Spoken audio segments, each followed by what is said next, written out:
ওকে, তাহলে দেখো আজকে হচ্ছে আমাদের ফিফথ চ্যাপ্টার। প্রথম চ্যাপ্টার হচ্ছে আমরা কি নিয়ে পড়ছিলাম, যে যদি আমরা সামারি করি, যে প্রথম চ্যাপ্টার এরকম ছিল যে এই একটা তার, তারের মধ্যে দিয়ে হচ্ছে বিদ্যুৎ প্রবাহিত হবে, বিদ্যুৎ প্রবাহিত হলে এর আশেপাশে হচ্ছে চুম্বক ক্ষেত্র তৈরি হবে। এটা আমরা পড়ছিলাম, এটা হচ্ছে প্রথম চ্যাপ্টারের চতুর্থ চ্যাপ্টার ভাইয়া পড়া। হ্যাঁ বলো। ভাইয়া আমাকে ওই ক্লাসটার লিংক দেন নাই, ওইটাই মূলত খুঁজছিলাম। ও, এটা লিংক দেই নাই। আচ্ছা, এটা না। লিংক হচ্ছে তোমার ধরো, আমি এই ক্লাস শেষে সবগুলো দিয়ে দিব, একসাথে সাজিয়ে দিয়ে দিব।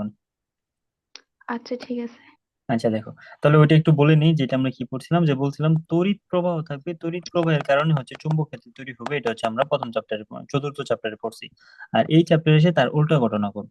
উল্টা ঘটনাটা কি, যে তোমার কাছে দুইটা চুম্বক আছে, এখন তুমি চুম্বক ক্ষেত্র থেকে কি পাবা, তড়িৎ ক্ষেত্র পাবা, চুম্বক ক্ষেত্র থেকে তড়িৎ ক্ষেত্র পাবা। তাহলে ঘটনাটা উল্টা না? প্রথম চ্যাপ্টারে আমরা কি পড়ছি, মানে চতুর্থ চ্যাপ্টার, মনে রাখবো তোমার চুম্বকের দুইটা চ্যাপ্টার আছে, দুইটার সাথে রিলেট করে পড়বা। প্রথম চ্যাপ্টারে বলতেছি যে আমার তড়িৎ ক্ষেত্র থাকবে, আমি তড়িৎ থেকে পাবো চুম্বক, তাই না? আর দ্বিতীয় চ্যাপ্টারে এসে পড়বো কি আমরা, ধরো চুম্বক ক্ষেত্র থাকবে, ওইখান থেকে কি পাবো আমরা, তড়িৎ পাবো। বুঝছো? বুঝছো নাকি? এটা হচ্ছে ধরো মোটামুটি চ্যাপ্টার সামারি। এখন আসলে যে আমরা এক্স্যাক্টলি পড়া আগের মতো শুরু করে দিই, যতটুকু দাগাই দিব ওইটাই তোমাদের ধরো কঠিন লাগবে কখন জানো, যখন গিয়ে তুমি ধরো আবার এই স্লাইড না দেখে একা একা পড়া শুরু করবে। তো তুমি ক্লাসে একটু মনোযোগ দিবা, প্লাস হচ্ছে তুমি যখন পড়তেছো তখন সামনে জাস্ট এটা একটু ওপেন রাখবা, যে আমি কোন জিনিসটা দাগাইতেছি। যখন তুমি এই লাইনটা দেখবা, আমি যেটা দাগাইছি এটা দেখবা, তোমার মাথায় হিট করবে, যেটা আমি ক্লাসে বলছিলাম। বুঝছো? তো এটা একটু সামনে ওপেন রাখবা, তাহলে দেখবা আর পরবর্তীতে কঠিন লাগবে না। ক্লিয়ার? ওকে, তাহলে আসো আমরা শুরু করে দিই। যে আমরা প্রথমে ওই চ্যাপ্টারে একটা বিজ্ঞানীর নাম পড়ছিলাম, সেম ভাবে এখানে আমরা কি করবো, একটা বিজ্ঞানীর নাম পড়বো। বিজ্ঞানীটার নাম কি, ফ্যারাডে। ঠিক আছে? এই যে ফ্যারাডে, তিনি কি করেন, তিনি পরীক্ষা করে প্রমাণ করেন যে এই যে গতিশীল চুম্বক তড়িৎ প্রবাহ সৃষ্টি করতে পারে। তাহলে এইটা তোমার কোশ্চেন আসবে, যে গতিশীল চুম্বক, গতিশীল চুম্বকটা কি করতে পারে, তড়িৎ প্রবাহ সৃষ্টি করতে পারে। এটা কে ব্যাখ্যা করেন বা প্রমাণ করেন? বিজ্ঞানী ফ্যারাডে। আর এর উল্টা ঘটনা, যে তড়িৎ প্রবাহের ফলে হচ্ছে তোমার চুম্বক ক্ষেত্র তৈরি করতে পারে, এটা কোন বিজ্ঞানী প্রমাণ করেন? ওয়েরস্টেড। মনে আছে না? ওয়েরস্টেড। আর এটা মনে রাখবা যে হচ্ছে তোমার এই ঘটনাটাকে আমরা কি বলি, ঘটনাটাকে আমরা কি বলি, তড়িৎচুম্বকীয় আবেশ। এই ঘটনাটার নাম তড়িৎচুম্বকীয় আবেশ। আবেশ কথার মানে কি? আবেশ কথার মানে হচ্ছে ধরো অনেকটা ধরো প্রভাবিত হওয়া, যে ধরো তোমরা দুইজন পড়তেছো, আমি পড়ি না, তো দেখা যাবে তোমাদের সাথে হচ্ছে ধরো থাকতে থাকতে কি হবে, যে আমিও পড়াশোনা শুরু করে দিব, এরকম জিনিসটা। বুঝছো? তো এইটা হচ্ছে কি আবেশ। তো এই আবেশ থেকে কাজে লাগিয়ে আমরা কি কি তৈরি করি, আবেশ থেকে কাজে লাগিয়ে হচ্ছে আমরা জেনারেটর এবং ট্রান্সফরমার তৈরি করি। এইটা হচ্ছে তোমার ধরো মেডিকেলে দেখো দুইবার চলে আসছে। তো তোমাদের আসতে পারে যে আবেশের উপর ভিত্তি করে আমি কি কি আবিষ্কার করছি। বুঝছো? তাহলে এই ক্ষেত্রে এই বিজ্ঞানীর নাম পড়বা, জেনারেটর ট্রান্সফরমার পড়বা, আর তড়িৎচুম্বকীয় আবেশ ঘটনাটার নাম। এতটুকু পড়লেই তোমার এনাফ, আর কিছুই লাগবে না। বুঝতে পারছি? বুঝছো নাকি? বুঝছো না? হ্যালো? জি ভাইয়া, জি ভাইয়া। ওকে, তারপর দেখো, এই যে আমরা তো আবেশ বললাম, এই যে আবেশের ক্ষেত্রে তোমার ধরো যে কুণ্ডলী থাকবে, কুণ্ডলী জিনিসটা কিন্তু আমরা ছোটবেলায় ধরো মোটর দিয়ে, মোটর ভাঙছো না, এই যে মোটর বলে খেলনা গাড়ি টাড়ি, এগুলোর ভিতরে তোমরা তোমরা হয়তো বা ভাঙো নাই, ছেলেরা ম্যাক্সিমাম আমরা ধরো ভাঙাচোরা করি। তো এদের ভিতরে ধরো এরকম একটা মোটর থাকে, কাইন্ড অফ জেনারেটরের মতো ছোট একটা বাসন। তো এর মধ্যে দেখা যায় তারগুলো এরকম কোয়েলিং থাকে, পেঁচানো পেঁচানো থাকে, এদেরকে বলতেছি ধরো আমরা একটা কুণ্ডলী। এখন এই কুণ্ডলীর মধ্যে হচ্ছে তোমার দুইটা পোর্শন, দুইটা ভাগে আমরা ভাগ করতে পারি। একটা হচ্ছে তোমার মুখ্য কুণ্ডলী, আর একটা কি গৌণ কুণ্ডলী। মুখ্যটা কি, মনে রাখবা যেই কুণ্ডলীতে হচ্ছে তোমার তড়িৎ প্রবাহ আছে, যে বাহির থেকে তুমি একটা সাপ্লাই দিতেছো, তাকে বলবা তুমি মুখ্য কুণ্ডলী। আর যে হচ্ছে তোমার ধরো কোনো সাপ্লাই নাই, সে হচ্ছে প্রভাবিত হচ্ছে, তাকে বলবো আমরা কি, গৌণ কুণ্ডলী। বুঝছো? তো এই যে এই জিনিসটার ক্ষেত্রে পাবা, তড়িৎ পরিবাহী কুণ্ডলীকে আমরা কি বলবো, মুখ্য কুণ্ডলী বা হচ্ছে প্রাইমারি কয়েল। ক্লিয়ার? আর যেটা হচ্ছে তোমার ধরো আবিষ্য তড়িৎ প্রবাহ উৎপন্ন হচ্ছে যার গায়ে, তাকে আমরা কি বলবো, গৌণ কুণ্ডলী। ক্লিয়ার? ধরো এই ক্ষেত্রে হচ্ছে তোমার ধরো কি ব্যাপারটা এরকম, দুইটা স্টুডেন্ট, এ একটা স্টুডেন্ট, বি একটা স্টুডেন্ট। এখন ধরো এ বি দুইটাই হচ্ছে রুমমেট। তো অনেক সময় যারা হচ্ছে ধরো বাইরে থাকছো, বাসায় থাকছো, তারা আইডিয়া করতে পারবে এরকম, যে রুমমেট যদি ধরো তীব্র পড়াশোনা করে, তুমিও কিন্তু বেশিক্ষণ মোবাইল চাপতে পারবে না, তোমার নিজেরও একটা ধরো গিলটি ফিল হবে। তো যে রুমমেট তীব্র পড়াশোনা করতেছে, তাকে আমরা কি বলবো, প্রাইমারি কোয়েল বা হচ্ছে মুখ্য কোয়েল। ঠিক আছে? মুখ্য কুণ্ডলী। আর তার দেখা দেখি হচ্ছে ধরো নিজের একটা অনুশোচনা ফিল হবে, যে ইস, ও পড়তেছে, ও তো হচ্ছে যেরকম লেভেল, আমি সেরকম লেভেল, আমি কেন পড়তেছি না, আমিও পড়ি। ওর দেখা দেখি যে তুমি পড়তেছো, তুমি হবা গিয়ে তখন কি, গৌণ কুণ্ডলী। ঠিক আছে? বুঝছো এখন? জি ভাইয়া। এই জিনিসটা জানলে হবে, আর কিছু জানার দরকার নাই। পরে আসো, এই যে জানার বিষয় দিয়ে হচ্ছে দুইটা ইনফরমেশন খুব ইম্পর্টেন্ট, দুইটা ইনফরমেশন। এটা, এই চ্যাপ্টারটা হচ্ছে আমি না যেহেতু এখন দেখো নাই, তুমি ধরো এই ক্লাস শেষে আমি লিংক দিয়ে দিবো না, তখন দেখে রাখবা আর কি। ঠিক আছে? আচ্ছা দেখো, দুইটা জিনিস, একটা হচ্ছে বিদ্যুৎ প্রবাহের ফলে হচ্ছে তোমার চুম্বক ক্রিয়া, মানে বিদ্যুৎ প্রবাহিত হচ্ছে, এর কারণে তুমি চুম্বক ক্রিয়া পাবা। এটা আবিষ্কার করেন বিজ্ঞানী ওয়েরস্টেড। এই ক্ষেত্রে দুইটা বিজ্ঞানীর নাম পাবা। আর পরেরটা দেখো, তড়িৎ চুম্বকীয় আবেশ মানে তার উল্টা ঘটনা। যে প্রথমে পাইছে হচ্ছে তুমি বিদ্যুৎ থেকে চুম্বক, পরের চ্যাপ্টারে কি পাইতেছি যে আমরা চুম্বক থেকে পাইতেছি কি বিদ্যুৎ। ঠিক আছে, এটা কি আবিষ্কার করেন? ফ্যারাডে। কি?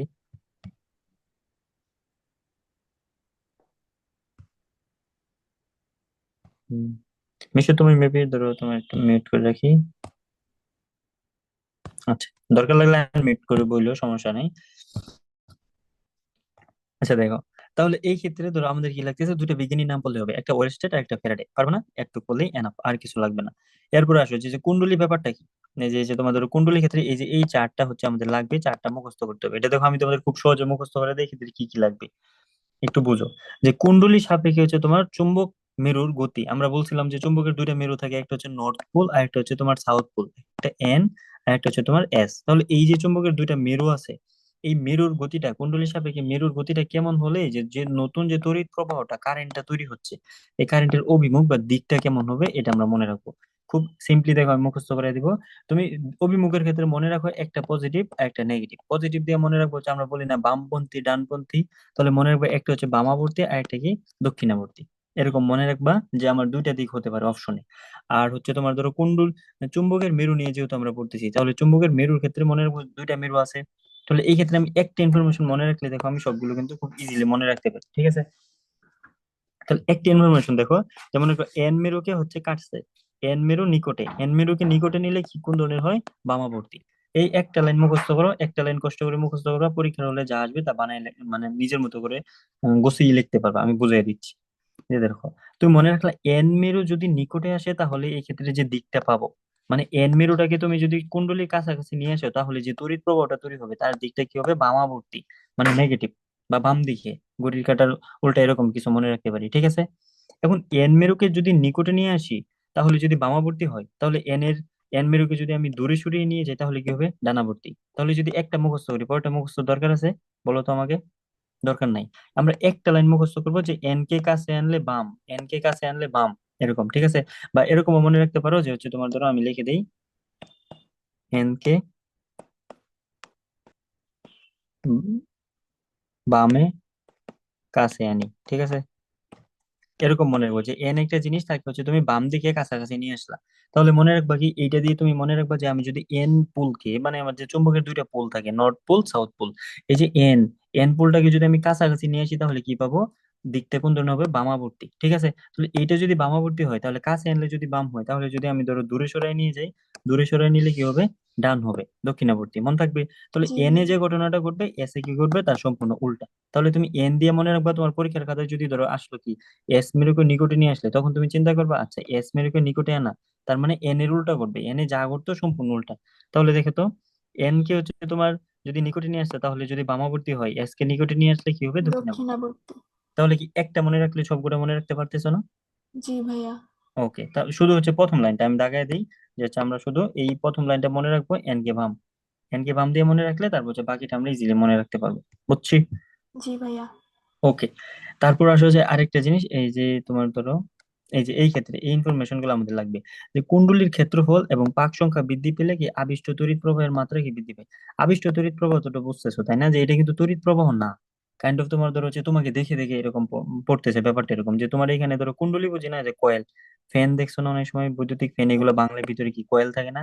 তো এই যে এই কয়েল, এই কয়েলের কারণে ধরো আশেপাশে কি হবে তোমার ধরো, এই যে ধরো কয়েলটা তো কাইন্ড অফ তোমার ধরো যখন বিদ্যুৎ প্রবাহ চুম্বকের মাধ্যমে কাজ করে, তো এই বাহির দিকে যে একটা তড়িৎ প্রবাহ তৈরি হচ্ছে, এই ঘটনাটা।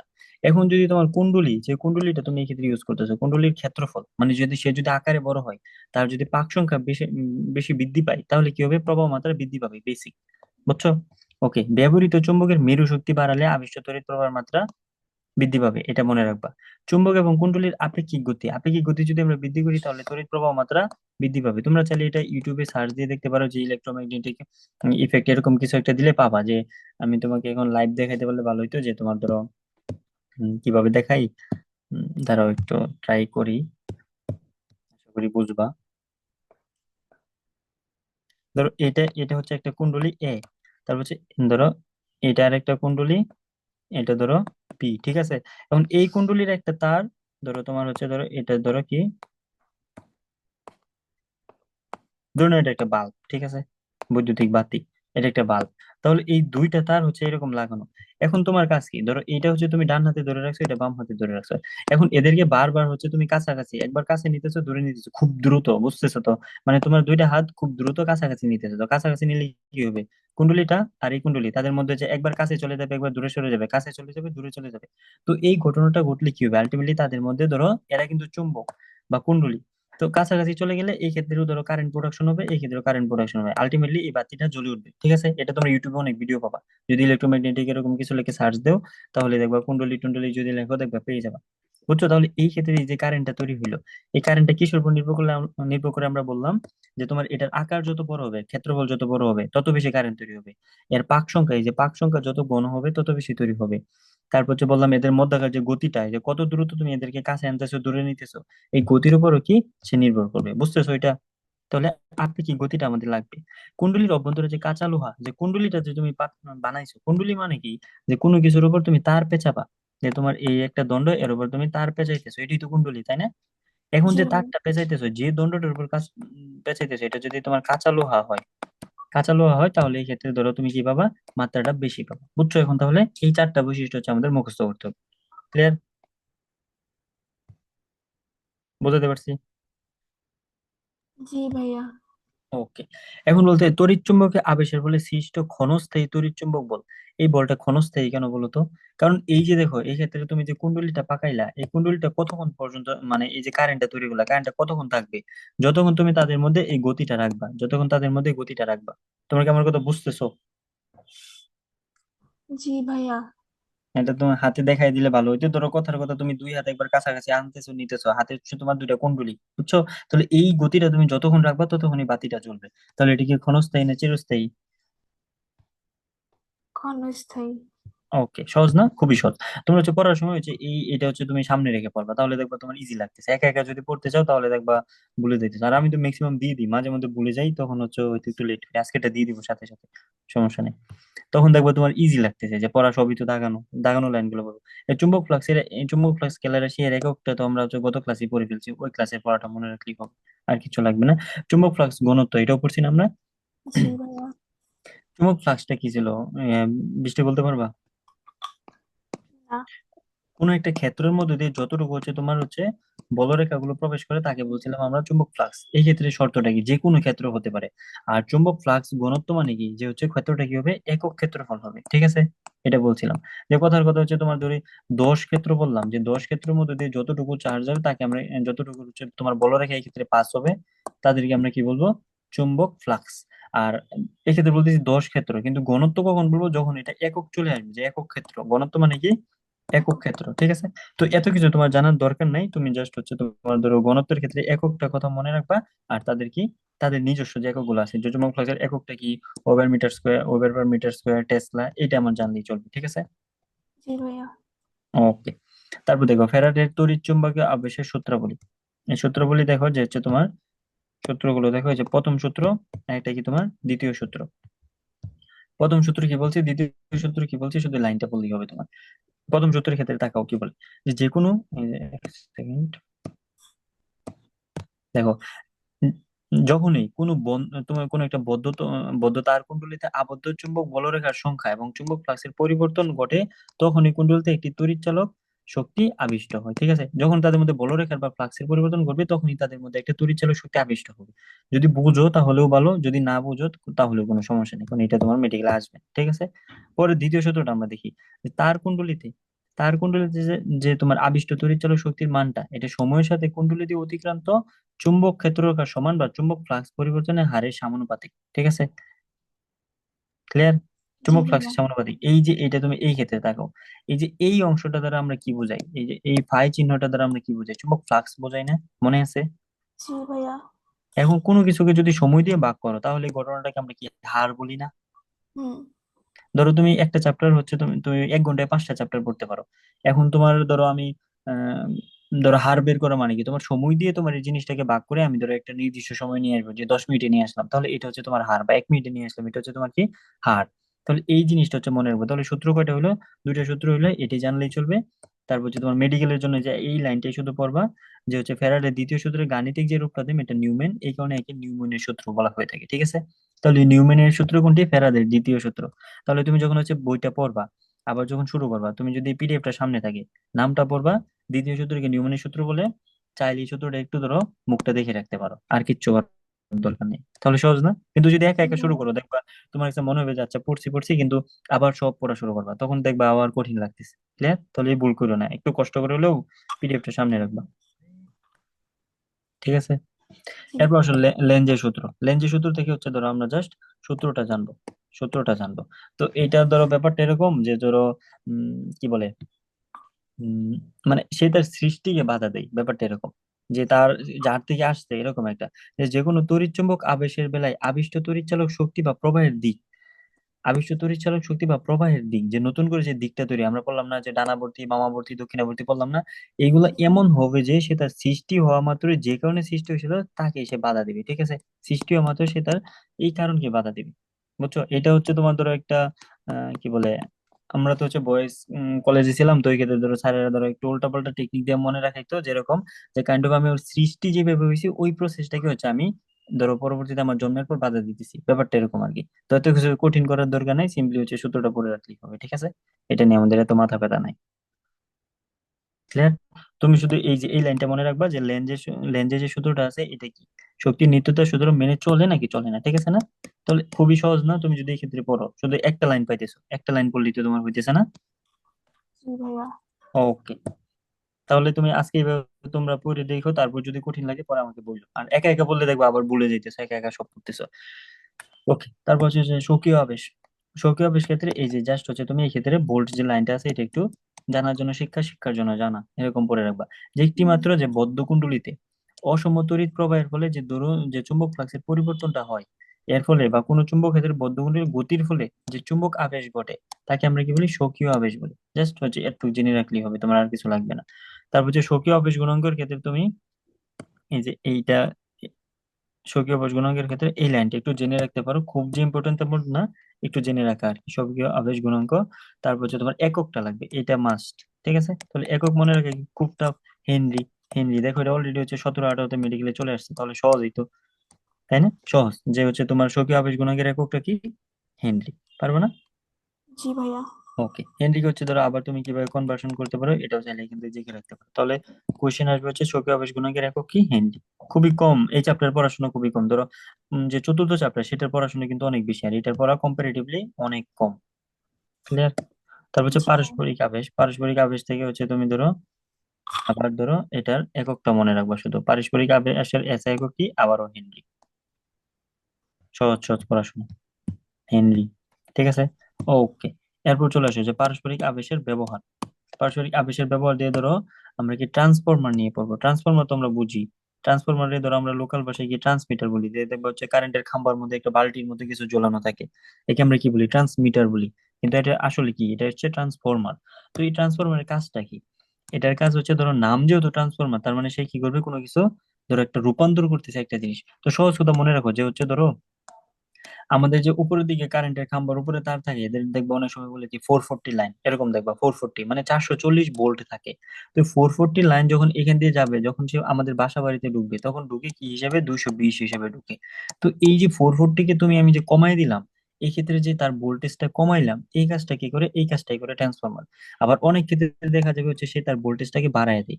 ভোল্টেজটা হচ্ছে তোমার ঢুকে 10, যে সে হচ্ছে ধরে এটারে 10 গুণ করে 100 ভোল্ট বানিয়ে দিল 10 কে। বুঝছো?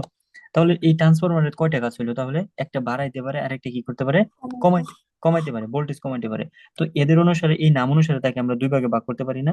একটাকে বললাম স্টেপ আপ। স্টেপ আপ মানে কি? মানে উপর দিকে করতেছে। একটা স্টেপ ডাউন, শেখ হাসিনা। বুঝছো? হুম। এটা তো শুনছো সবাই। স্টেপ ডাউন জি। শেখ হাসিনা। তো স্টেপ ডাউন মানে কি? এক্ষেত্রে সে কমাই দিবে। একটা স্টেপ আপ, বুঝছে না? একটা আরোহী একটা অবরোহী, আরোহীটা কি করবে? বাড়াবে, অবরোহীটা কি বাড়াবে। করবে? কমাবে। কমাবে। সহজ না? সহজ জি না? ভাইয়া। ওকে। তারপর দেখো এই যে যে আমরা এই চ্যাপ্টারটা তোমরা শর্ট সিলেবাসে পড়ো নাই, এই কারণে হয়তো একটু ঝামেলা লাগতে পারে। এখন সূত্রটা আমি একটু বুঝাই দিই। যে একটা তোমার এর ক্ষেত্রে কুণ্ডলী কয়টা থাকবে? আমাদের দুইটা কুণ্ডলী থাকবে বলছিলাম তো। দুইটা। জি দুইটা ভাইয়া। কুণ্ডলী থাকবে। ওকে। দুইটা কুণ্ডলী থাকবে। তোমার ধরো দুইটা কুণ্ডলী, একটা হচ্ছে প্রাইমারি আর একটা হচ্ছে তোমার ধরো সেকেন্ডারি বা মুখ্য গৌণ। তো মুখ্যটাকে যদি আমরা পি বলি, গৌণটাকে আমরা ধরো এস বললাম। কারণ কি? P for primary, S for secondary. Primary দ্বারা হচ্ছে মুখ্য বোঝাচ্ছি, এস দ্বারা হচ্ছে কি বোঝাচ্ছি? সেকেন্ডারি বোঝাচ্ছি। তো একটা হচ্ছে তোমার ধরো কি বলে যে এই বর্তনী বলো বা তুমি যে ট্রান্সফরমার বলো, এদের মধ্যে যে হচ্ছে তোমার কি বলে কুণ্ডলী গুলো থাকবে, এদের উপর ভিত্তি করে ধরো আমি একটা সূত্র পাবো। ঠিক আছে, সূত্রটা কি এটা আমি দেখাই। এই যে দেখো, এই যে এই কুণ্ডলী এটা হচ্ছে ধরো আমাদের প্রাইমারি কুণ্ডলী। এখন প্রাইমারি কুণ্ডলীর মধ্যে দিয়ে যে তড়িৎচালক শক্তি থাকে আমরা বলবো ইপি। ই ফোর হচ্ছে তোমার ধরো এখানে আমরা কি বোঝাচ্ছি যে তড়িৎচালক শক্তি কি বা তড়িৎচালক বল, এটাকে আমরা ইডি প্রকাশ করি, তাহলে এটা হচ্ছে ই। ওকে। আর হচ্ছে তোমার যদি কারেন্ট থাকে তড়িৎ প্রবাহ, এটাকে বলবো আমরা কি আইপি। আর এই ক্ষেত্রে কারেন্টটাকে কি বলবো আইএস। তাহলে তিনটা রাশিমালা লাগতেছে প্রত্যেকটার জন্য, কি কি লাগতেছে? ই, আই, আর একটা কি এন, বুঝছো? ই, আই, এন। এন মানে কি? এন হচ্ছে পাকের সংখ্যা, ই হচ্ছে তোমার তড়িৎচালক শক্তি, আর হচ্ছে তোমার আই কি কারেন্ট, বুঝছো? জি ভাইয়া। ওকে।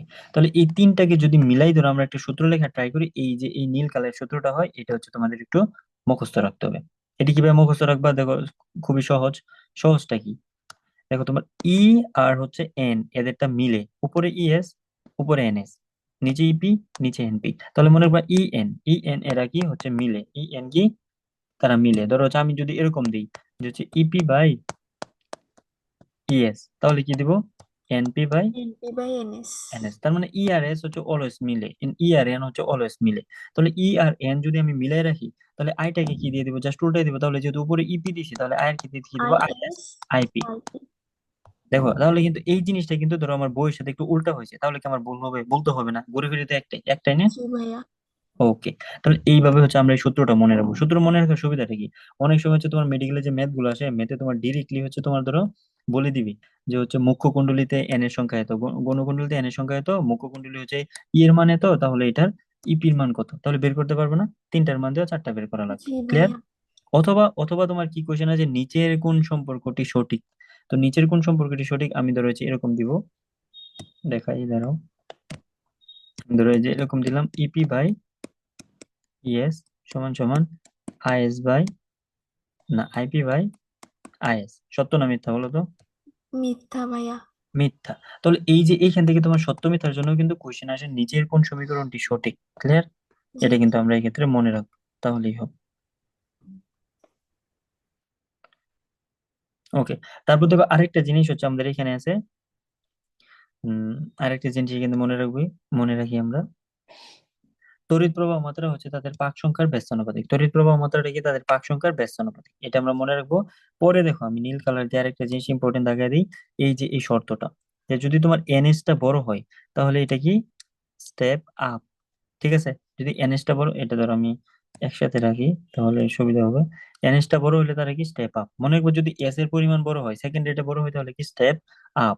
আর যদি হচ্ছে তোমার এনপি টা বড় হয়, তাহলে এটা কি স্টেপ ডাউন। বুঝছো? জি ভাইয়া। এই জিনিসটা মনে থাকবে কিনা? এস বড় থাকলে একটা, পি বড় থাকলে আরেকটা, সিম্পলি ভাবে মনে রাখবা। তাহলে এই দেখো এখানে যতটুকু দাগাই দিলাম ততটুকুই পড়তে হবে। খুব কম না পড়া, তিরিশ জি মিনিটও ভাইয়া। লাগবে না। তুমি যদি হচ্ছে মোটামুটি এটা ফলো করে পড়তে চাও, 30 মিনিটও লাগবে না। ক্লিয়ার এইটা? তারপর চলে আসো যে প্রবাহ। তো এই প্রবাহ গুলো তো তুমি আমি সবাই জানি, অনেক লাইট কিনতে যাবা বলবে, দোকানদারের বলে দিয়ে এটা AC light, DC light, AC DC একসাথে চলে। কিছু লাইট দেখবা কারেন্ট গেলেও চলে, কারেন্ট থাকলেও চলে, তাদেরকে আমরা কি বলি? এসি ডিসি, তাই না? জি ভাইয়া। তাহলে এই প্রবাহের উপর ভিত্তি করে তাদেরকে দুই ভাগে ভাগ করতে পারি আমরা, একটা পরিবর্তী প্রবাহ আর একটা কি একমুখী প্রবাহ। যেটা একমুখী তাকে আমরা কি বলি? ডিসি, যেটা পরিবর্তী তাকে আমরা কি বলি? এসি। ঠিক আছে? তাহলে এই জিনিসটা হচ্ছে আমরা এক্ষেত্রে মনে রাখবো যে কোথায় পরিবর্তন হচ্ছে, কোথায় পরিবর্তন হচ্ছে না। এই লাইনটা হচ্ছে আমরা মনে রাখলেই এনাফ। ঠিক আছে? এরপর আসে হচ্ছে তোমার ডাইনামো। একটা প্রবাহ ডায়নামোর ক্ষেত্রে তুমি কি বলবা যে একটা প্রবাহ ডায়নামোর ক্ষেত্রে হচ্ছে তোমার কি কি পার্ট থাকে একটা ডায়নামো। এই যে এটা হচ্ছে তোমার ধরো একটা ডায়নামো, এটা একটা ডায়নামো। এখন এই ক্ষেত্রে মনে রাখবো যে এই ক্ষেত্রে তোমার কি কি পার্টস থাকতেছে একটা ডায়নামোতে। একটা চুম্বক পাবে, এনএস দ্বারা কি বোঝাচ্ছে? দুইটা পোল থাকবে, একটা ঘূর্ণায়মান কুণ্ডলী বা হচ্ছে একটা আর্মেচার থাকবে। তাহলে ঘূর্ণায়মান কুণ্ডলীটাকে আমি কি নামে ডাকতেছি? আর্মেচার নামে ডাকতেছি। এটাও কিন্তু কোশ্চেন আসতে পারে। দুটি স্লিপ রিং বা একটা চাকা থাকবে। ওকে। তারপর হচ্ছে তোমার ব্রাশ থাকবে। আর মোটামুটি আর ভিতরে কিছু পড়তে হবে না, শুধু পার্ট গুলো পড়বা যে নিচের কোনটি ডায়নামোর পার্ট, নিচের কোনটি ডায়নামোর পার্ট না। ঠিক আছে? পারবা না? জি ভাইয়া। ওকে। ভালো ছেলে তোমরা। ছিল। এ দেখো এই যে এইখান থেকে ম্যাথ আসছে। এই ম্যাথটা হচ্ছে কে কে পারবা না বলো, হাত তোলো কে কে পারবা না। কি বলছে? একটি ট্রান্সফরমারের মুখ্য কুণ্ডলীর পাক সংখ্যা হচ্ছে 50। মুখ্য মানে কি? মুখ্য মানে হচ্ছে প্রাইমারি, তাহলে এটা কি হবে? N P. তারপর হচ্ছে ভোল্টেজ হচ্ছে কত? 200 ভোল্ট। তো ভোল্টেজ মানে ওটা কি মুখ্য, তার মানে কি হবে? ই পি, তাহলে এনপিপি দেওয়া, তারপর হচ্ছে গৌণকুণ্ডলীর পাক সংখ্যা হচ্ছে 100, গুণ মানে কি এনএস। তাহলে কি বলছে তোমার ভোল্টেজ কত, তো ভোল্টেজ কত মানে হচ্ছে তোমার ই এস বের করতে বলছে। তাহলে তোমার পারবো ইপি, ভাইয়া। পারবা না এটা? হুম। এটা আমরা কিভাবে মনে রাখছি, ই আর এন হচ্ছে তোমার কাছাকাছি থাকবে, তাহলে ইপি যদি উপরে থাকে উপরে কি এনপি থাকবে, ই আর এন হচ্ছে কাছাকাছি, ইএস, তারপর হচ্ছে কি এনএস। ঠিক এনএস। আছে, তাহলে সিম্পলি বাচ্চাকালের পড়াশোনা, পারবো না? হুম। ওকে, এই তো শেষ। আর একটা জিনিস হচ্ছে আমাদের আছে এই চ্যাপ্টারে, তাহলেই ধরো আমাদের পড়া শেষ। একটা হচ্ছে হ্যাঁ। প্রবাহের, এই যে দেখো এই যে এখান দিয়ে তোমার যে প্রবাহ হইলো, প্রবাহ মানে কি আই, এই যে আই যে প্রবাহ হইলো এর ধরো তিনটা ক্রাইটেরিয়া হতে পারে। একটা হচ্ছে তার কি গড় মান, গড় মানে এভারেজ যে মানে হচ্ছে সে প্রবাহিত হবে, একটা গড় মান। আর একটা হচ্ছে তোমার কি হবে, শীর্ষ মান। আরেকটা কি হবে, আরএমএস, আরএমএস মান, আরএমএস, বুঝছো? তাহলে এই যে কারেন্টটা প্রবাহিত হয় তার কারেন্টের কয়টা ক্রাইটেরিয়া হতে পারে, কয়টা ধরন হতে তিনটা। পারে? তিনটা। একটা হচ্ছে প্রবাহের গড় মান পাবো আমরা, একটা বর্গমূলীয় মান, আর একটা হচ্ছে শীর্ষ মান। এখন এই ক্ষেত্রে তোমার লাগবে কি, তোমার লাগবে গড় মানের সাথে শীর্ষ মানের সম্পর্ক কি, শীর্ষ মানের সাথে আরএমএস মান, মানে ওভারঅল তাদের মধ্যে সম্পর্ক। ঠিক আছে, এটা আসলে আমরা একটু পড়ে ফেলি পরিবর্তী প্রবাহের ক্ষেত্রে। এই দেখো এটা আমরা একটু পড়ে ফেলি তাহলেই হবে, যে পরিবর্তী প্রবাহের গড় মান হচ্ছে তোমার কি শীর্ষ মানের কত, 0.0637, যদি পার্সেন্টেজে নেই তাহলে হচ্ছে 63.7%। তাহলে বলো তো এখানে কোন মানটা বেশি, শীর্ষ মানটা বড় নাকি গড় মানটা বড়? শীর্ষমান। শীর্ষ মান বড়। তাহলে এইটা মনে রাখবো এই ক্ষেত্রে ধরো, এই যে আমাদের এই জিনিসটা মনে রাখলেই হবে, পার্সেন্টেজটা মনে।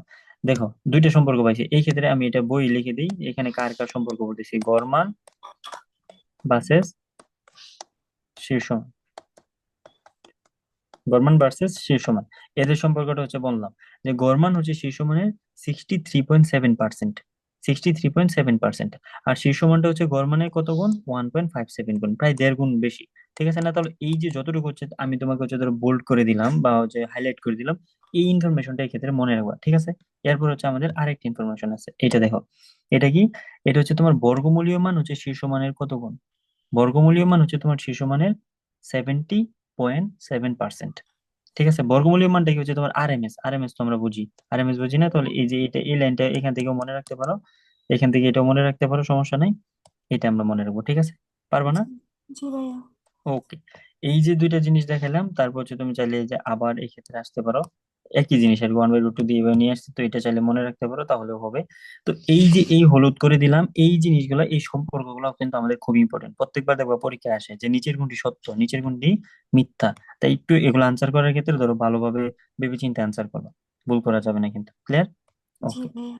তারপর দেখো এখানে কি বলছে, যে সমপ্রবাহ অপেক্ষা পরবর্তী প্রবাহ বেশি বিপজ্জনক। সমপ্রবাহটা কি, যে তোমার ডিসি অপেক্ষা তাহলে কি এসি টা কি বেশি বিপজ্জনক? তাহলে কোশ্চেন আসতে পারে কোনটা বেশি বিপজ্জনক, এসি বিপজ্জনক। ঠিক আছে, এসি কেন বিপজ্জনক, কারণ হচ্ছে এসির মানটা হচ্ছে তোমার ধরো চেঞ্জ হইতে পারে, চেঞ্জ যেমন হয় কিরকম হয়, যে আমি তো বললাম যে আমাদের বাসা বাড়িতে যে ভোল্টেজটা ঢুকে এটা কত ভোল্ট, 220 ভোল্ট ঢুকে। কিন্তু এটা তো হচ্ছে আমি কি বলতেছি, আমি কিন্তু গড় মান বলতেছি।